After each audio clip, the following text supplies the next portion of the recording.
मनमाड नगर परिषद हद्दीत पोलीस बंदोबस्तात नगर परिषद प्रशासनाने 3 जून रोजी गावठाण विभागातील उड्डाण पुलालगत तुफान चौकापासून ते doctor Babasaheb Ambedkar road, railway station road, Sardar Patel road, Subhash road तसेच नांदगाव रोड येथेही अतिक्रमणे, पायऱ्या, शेड, ओटे, अनधिकृत टपरी अशी सुमारे 88 अतिक्रमणे काढण्यात आली। बऱ्याच अतिक्रमणधारक यांनी टपरीचा शेड स्वतः काढून घेण्याची कारवाई केली। मनमाड शहरासह राज्य राष्ट्रीय महामार्गावर गेल्या 4 दिवसापासून सुरू असलेल्या अतिक्रमण मोहिमेचा मोठा गाजावाजा सध्या सर्वत्र सुरू आहे। मोहिमेत आतापर्यंत 400 वर अतिक्रमणे काढण्यात आली।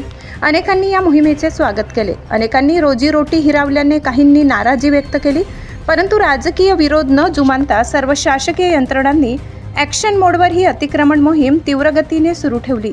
बुधवारी सकाळपासून रात्री उशिरापर्यंत या अतिक्रमण मोहिमेमध्ये 88 अतिक्रमणे उद्ध्वस्त करण्यात आली। त्यामुळे शहराअंतर्गत राज्य आणि राष्ट्रीय महामार्गानेही मोकळा श्वास घेतला आहे। सर्वच रस्त्यावर पडलेले मलबा व इतर भंगार साहित्य दिसून येत आहे।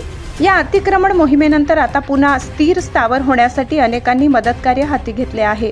बुधवारी रेल्वे ब्रिजच्या बाजूने रेल्वे स्थानकाकडे जाणाऱ्या रस्त्यावर तसेच सुभाष रोड, सरदार पटेल रोड येथे अतिक्रमण विरोधी मोहीम राबविण्यात आली।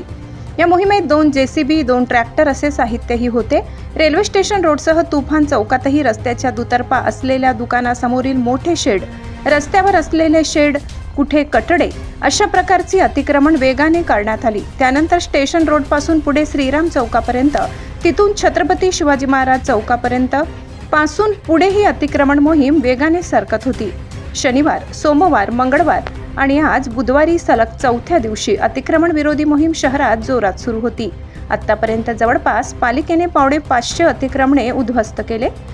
तुफान चौकातही मोठा मलबा पडल्याचे दृश्य ठिकठिकाणी दिसून आले। अतिक्रमण काढलेल्या ठिकाणी तातडीने सिमेंट रोड करा, पुन्हा अतिक्रमण होणार नाही याची काळजी घ्या अशी अपेक्षा नागरिकांनी व्यक्त केली।